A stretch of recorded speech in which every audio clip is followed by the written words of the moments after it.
Welcome to another edition of Grace Under Pressure, where my guest today is Mahesh Thakur.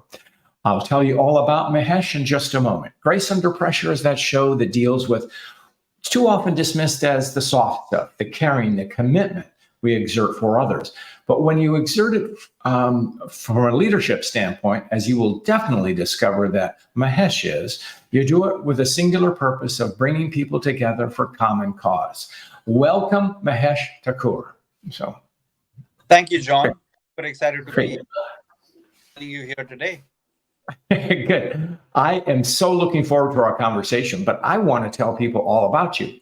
Mahesh Thakur is an AI expert who helps businesses and leaders successfully deliver their AI enabled strategies. His professional work is with Fortune 500 companies you may have heard of, like Microsoft, Intuit, Amazon, and Intel. He's examined how artificial intelligence and machine learning can improve the relevance of search and notably for Bing, over 1.3 billion searches.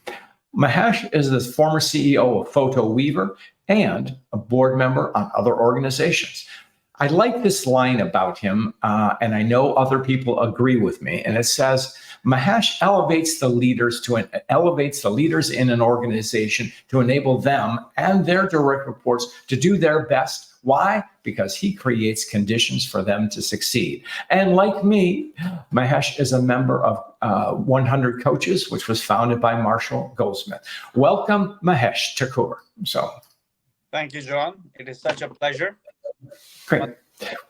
And well, we're going to have a great conversation because you and I have chatted offline about AI, and you're helping me learn it and do it. So this will be fun. So why, first of all, I'm just going to ask you, why are we afraid of artificial intelligence, AI? What's your perspective? So we are afraid because it's a new thing, and unfortunately, the disadvantage first make the headlines usually because that's what catches the eye and that's what gets more attention. So there is this lot of hype about AI will replace humans, and you know how actually back to the late 90s, I was a software engineer. I began writing software for internet banks, and during that time the fear was internet banking would take away banking, it will eat up banking. No physical location, I'm talking 1999. This is 2023 and it's still not taken away any banking. There's still people in the banks and there are banks, except that the teller, at the time, if I were to go back in time and tell the teller, I would ask them to upgrade their skill set so that down the road they can transition from just being a teller to being a financial advisor. And that's the era we are in now. AI is not here to eat up jobs. It is not here to destroy humans. It is here to be a companion for anybody who is ready. It could be the banker, it could be the insurance agent, it could be the marketer, it could be the CEO. AI is here as a companion. And what is actually true is that AI is not here to replace humans, but the humans who use AI will replace the ones who don't. That part. great. That's an exciting. I like that story, and it's reassuring for folks like me. So anyway, what is generative AI, and why is that the big game changer, Mahesh? So, What is generative AI? Let's go back to AI, and then I'll come to generative AI. Back to my Microsoft days, or Bing search. So Microsoft search is like a coal mine. It is important for so many things that Microsoft or any company does. In 2000, 2001, 2005, it was all Google dominated the search space.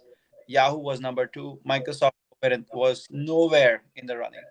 And so Microsoft decided to get in that space and really compete in a big way. And as you can go back and see, search is actually the biggest space, one of the biggest organized and managed systems for large scale AI, because now you're talking hundreds or even thousands of machine learning models. Now, what is machine learning? Machine learning is where learning happens through data. So let's say if John went in and did a search For John, what's your favorite line? My favorite actor is, I'll just say Paul Giamatti, a fellow Italian American. Right. And typically when you do online shopping, what do you like to buy? Oh, I buy everything. I mean, golf equipment. I'll do Yeah, that. So, there you go. So now AI, or rather machine learning, is starting to learn about your favorite actor, the fact that you like, and what's your price point, and so much more. So that's where machine learning comes in. And that's how search got better for John and for everybody else who used search. So that is as far as AI. You could think about AI. You know how Amazon shows you people who bought this also bought this. That's AI. Now, where generative AI comes in is that it starts to generate things, create things, and mimic human beings. So now generative AI can produce documents like human, images like humans do, videos like humans do, audios, or even sing songs like humans. It can even write code like engineers do. 33% of all code could be written or is being written already by AI. So that's where generative, the fact that the AI has power to generate, makes it generative AI. So it's way beyond what AI could do. It's now mimicking humans. okay, that's exciting. Mahesh, I'm going to ask you to move a little bit closer to the microphone here. So, good. Okay. So, apologize for any technical glitches, but hey, we're in a world of technology. so, Yeah. so, okay. So, generative is basically it's acting like a kind of brain. Am I correct in that? So, Generative is mimicking humans. It starts to first observe. I mean, it has data. I mean, it is already AI, right? It's already doing what a search engine would do, what a recommendation engine on Amazon would do. But now it has the power to generate. And it does that by mimicking what a human would do in that situation. And first, it gets trained, and you could teach it, like Microsoft spent years with OpenAI to teach what ChatGPT is. But has it learned yet? No. It's like a 7 or 8 year old kid, and it's growing exponentially. It's growing fast. Now, if you right. want to learn specifics about legal systems, then you got to teach it. If you wanted to learn specifics about a government, you got to teach it. So that's how it is. It is there to assist you, and it is there to help you do your task better. Okay. Well, that's a good point, and I think I know the answer, but I'd like you to tell me what does it mean to teach within a sphere, be it legal or what you were talking about? What does that mean? What does that require, Mahesh? So, So once again, it depends on the task at hand. So let's just say I'm going to talk about a system called Laxis. Now, what Laxis does, what it could do is it could help a lawyer, or it could help anybody who is in a meeting take notes, convert those notes into summaries, convert or create action items, and even flag people associated with those action items. So now, if you have somebody who's charging you an arm and a leg, or even a law firm which looks to become more efficient, they could use Laxis, and they could become very much more efficient by using that technology and improve their profit margins, lower their costs. So that's one example of using Laxis.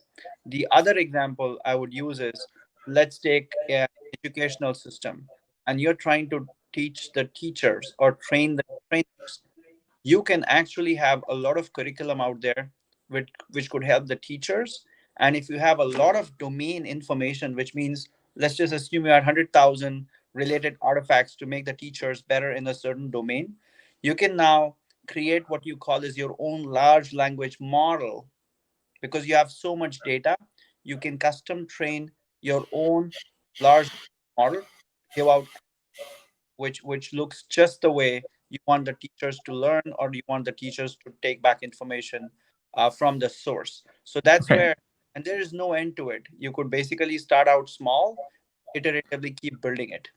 Great. Now, the reason I wanted to talk to you today, other than we know one another, I consider you an esteemed colleague, is because you, like me, are an executive coach, but you have your, a former technology executive. So how does AI enter the world of coaching? Or how do you use it, Mahesh? So. How does AI enter the world of coaching? It's a very interesting question, John. It could be used once again. You could do it. John, could use it to boost your own productivity, as an example. So you are somebody who's written 16 books. It's those are there in 10 languages, John. And if you think about those, a lot of content that you've put out there, you could essentially have AI interact with so many people who are readers of your book, who are your fans, and give them answers when they need the most. And that doesn't mean you need to be staying up all night to answer questions from your around the world. You could have a bot, you could have a John bot answering all those questions in a very effective and timely manner.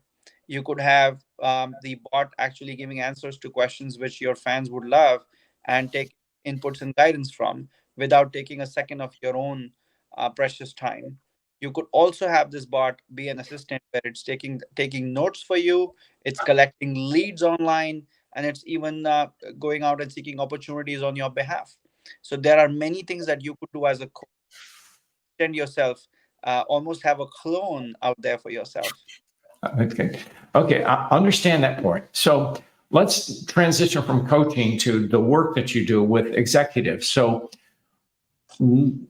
how can a CEO benefit from AI? Oh. So CEOs, first and foremost, I'll give an example of Mars, the ones who make Snickers. So they make very good candy bars, and they are known around the world. When you think about their CEO, they had a huge global plan, and one of the countries they wanted to enter was China. So when they entered China, they entered a strategic partnership with Alibaba, and Alibaba initiated a few experiments which were AI led with Mars, in partnership with Mars.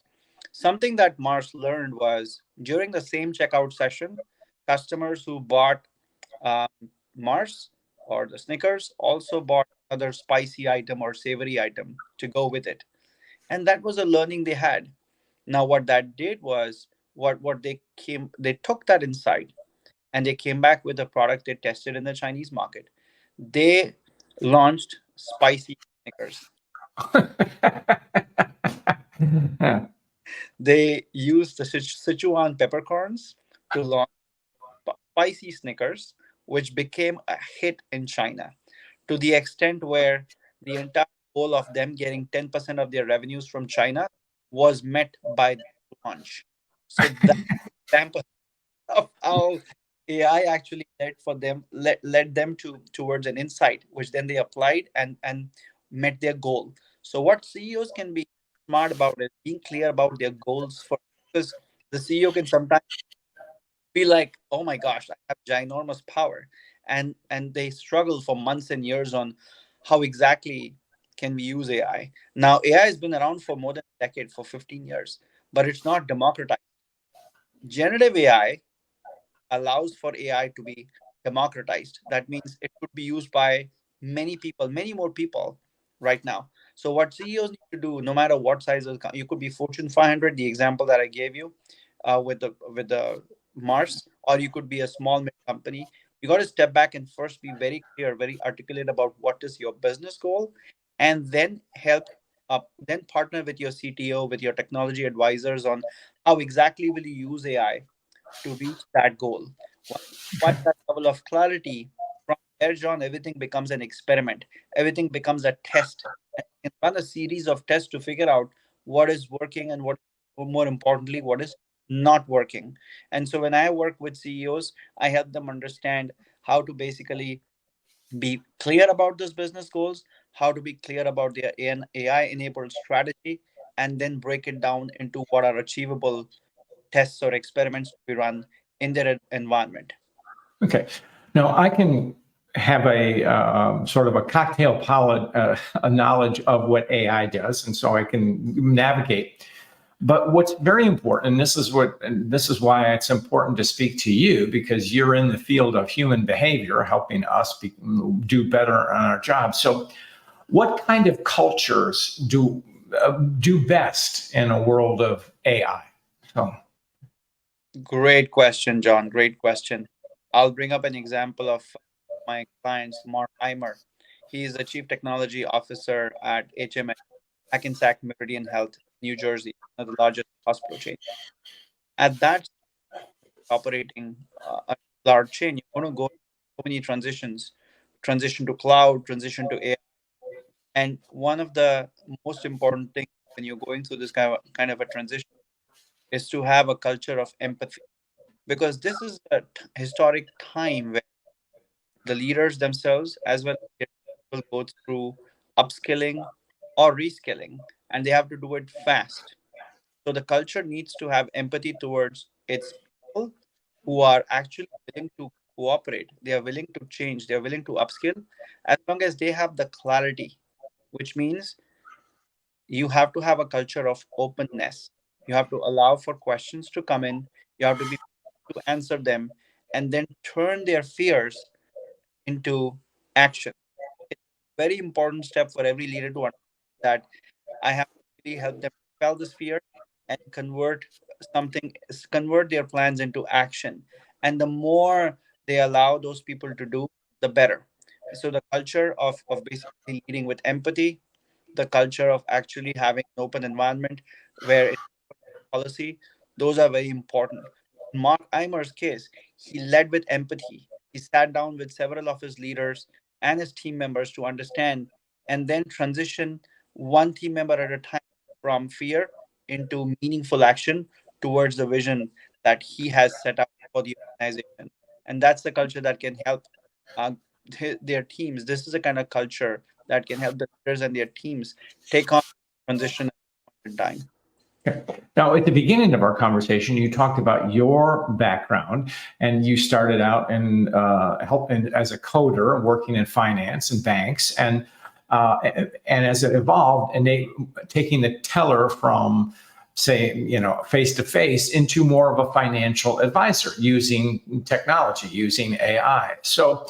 Let's take today's world. So if I'm an employee, and let's say I'm a middle manager, not in a technology company, what should I be looking for from AI? So if you're a middle manager, let's take a few examples. Middle managers, you could be in marketing, you could be in technology. So if you're a middle manager who's running a marketing team, you need to first identify how is it that your team can benefit through through the automation or through AI. And as an example, there are tools today which can help you write copies, marketing copies. That there are tools which can help you write emails. And so, as a marketing manager, first you need to understand that are you leveraging enough of those tools? And if yes, how can you make it? If no, why not? And the second thing, as a marketing manager, that you try to do is make sure you are getting for the next wave of innovation. In which means, as a marketing manager, you will also need to upskill. You will need to get hands on with these tools yourself, see how your own output, how your own productivity can be improved, and then figure out where else in the organization can you apply your skill sets. Because if you want to transition to a different team where your subject matter expertise could be more beneficial, you could think about it. So I've seen some marketing leaders transition into the analytics and take on the analytics role because they understand how to read those marketing insights and convert them into data and then bring those data to their leaders for further action. So that's something that the mid-level managers need to figure out. Either learn AI and roll up their sleeves and become hands-on with it, or figure out how can they become 2x 3x more productive, make their team smarter by having them adopt these tools as well. And if that looks great, continue on. If not, consider transitioning into a different role in the same company where you could add more value given the subject matter expertise you've built over the years. Okay. Now, as AI is iterating itself on and on and on, I'm going to ask you an iterative question. So You talked about, essentially doing emails, maybe ad copy, things like that, which is a creative process. But in a way, it's not breakthrough yet. So how can, or what do we see AI? Can it help me think more clearly? Can it help me make better choices? What's your take on that, Mahesh? So thinking and doing are two different things. But John, I would say that I'll take you back to the time of search engines when search engines were just starting. This is early 2000, 2000, even 2000. We were still teaching ourselves how to get comfortable asking questions to Google. So let me ask you, back in, if you recall, 20 years ago, did you just trust whatever Google told you? No, I don't think I did at all. No, no. And how So, has it changed today? well, I want to say it's a little deeper, but given in the world of AI, which may be creating deep fakes, I don't know. But I want to say it can pull from more sources. And if I believe that source is valid, then it's a fuller picture. Does that answer your question? So, It does. It does. So I would draw a similar parallel with AI. Sometimes the machine could be hallucinating. It can give out things which you would be like, I never even went to school. Why is it saying this about me? Or the other day, we had one of our friends publish a book, and the co-author on that book was wrong. So AI is known to be hallucinating right now, because in some cases, like it says, generative AI, it is generating things by itself. And while that is a superpower, unfortunately, when they are wrong, they are really wrong, and you could get in trouble.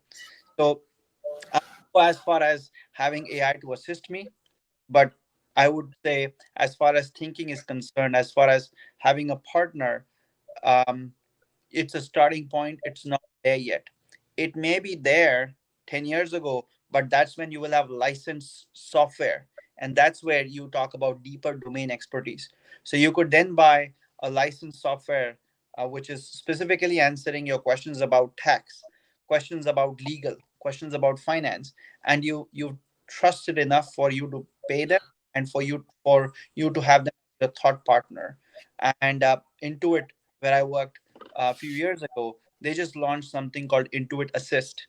Now, Intuit Assist in the next tax season will become the bot to advise people on how to file their taxes. How should they think about the new law that just came out? How should they think about saving on taxes? Things like that. Complex questions, they still can call Intuit the real person. But if they don't want to wait in line, the bot can still start to answer questions, and they can take it and apply that into the tool and see how many dollars it saved. So tell you what, these things will start to take shape over the next 3, 4, 5 years. That's when AI will see a lot of exponential growth. So once again, Intuit is a paid software. Intuit TurboTax is a software you pay for, and therefore you rely on them. So the more you have somebody who's specializing in a given domain, the better it is for you to rely on them, versus just typing your question to a Bard or a GPT and expecting whatever comes is going to be precise. well, one of the big breakthroughs in just what you said is in a specific domain, namely medicine. I think that was one of the first areas where AI was growing exponentially. So now it can give, and you use this word, suggestive. So that can help us be, by suggesting alternatives, it can challenge our thinking. So have you considered X, or have you considered Y? Do you see that happening, Mahesh? So. In a big way, John. Healthcare, education, fundraising, these are some industries which are close to my heart, and these are going to see a lot of help coming in, because what is happening is, once again, if you get the specialization for a certain field, you can have huge impact. I will talk about one of the CEOs his name is Amit Kharat. Dr. Amit Kharat is the CEO of deeptech.ai. Deeptech.ai is basically something at the intersection of radiology and AI. Now, what you have in today's day and age is, you would go for an X-ray or an MRI or a scan, and you're going to wait for a few hours, if not a few days, to get a reading on what exactly that meant. That wait period is now gone thanks to deeptech.ai. You will have in seconds, and that is a huge transformational step in the healthcare, in the whole radiology industry. Because let's take the case of tuberculosis. Approximately 1.3 billion people get diagnosed with it at some point in their life, and it spreads unfortunately from person to person. So if you went back in the past, if you did the x-ray, if you did the scan, a chest scan for tuberculosis, you won't get an affirmative for a few days, and the risk is you will keep spreading in the meantime, and many people don't even get back to seeing the report. They just go for the scan and forget about it. So here's what deep tech does. Within seconds, you will know from your scan. Within seconds, like, oh yeah, you're tested positive. So right away, you're getting the prescription. You're going to wear your mask. You're going to get the treatment, and you're going to stop spreading it. So that's the kind of situation we are talking, which has now become possible because everything that the radiologist would have otherwise transcribed for you, the machine does it in real time, and the benefits are for everybody, for the patient, for the doctors, for the facility, and for humankind. Well, now I'm going to ask that $64,000 question because it all makes sense and it makes me. So if I'm a pathologist, isn't that going to harm my livelihood? And what does this enable? How can I deal with this technology? What's your perspective? So That's a great question. Again, yes, it is a very important question. So just like in the 90s, 2000, the teller's job was impacted because the teller did not upskill themselves or think ahead of time. The same happened to the pathologist. They have to start to upskill themselves, figure out how they can add more value or better value to the ecosystem that they are a part of. They have to think at scale. They have to make AI their friend. and essentially that lesson that you just said is what all of us need to do in whatever field we're doing, because whether we like it or not, or fear it or love it, embrace it or shy away from it, it's here. Okay. So now I'm going to shift into the this is a great conversation, and I'm so grateful to speak to you. So, as you know, Mahesh, I ask every guest a story to tell me a story about grace. What story would you like to share with us? So, The story about grace. Well, I had my moment. I'll basically share when I was an engineer. I was an engineer at Intel, and we had a critical launch which was due, and the deadline was very important for Intel.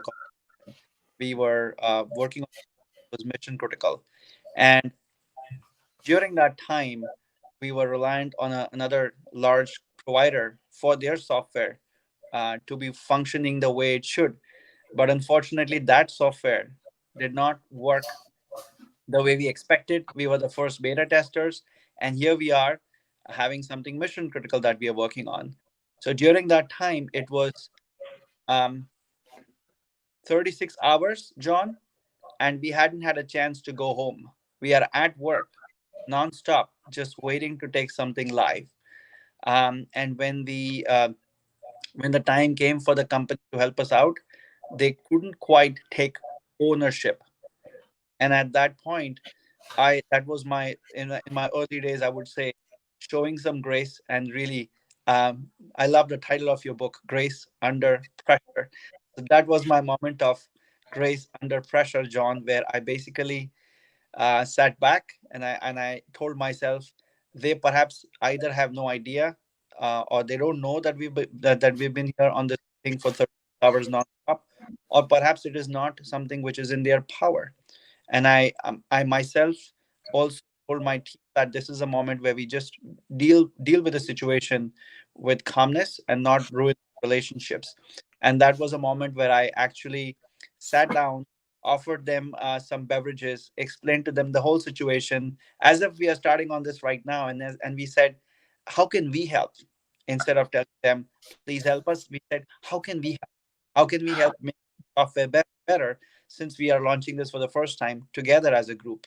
And things started to change. The dialogue shifted, the tone shifted, and we started to go as a team the right direction.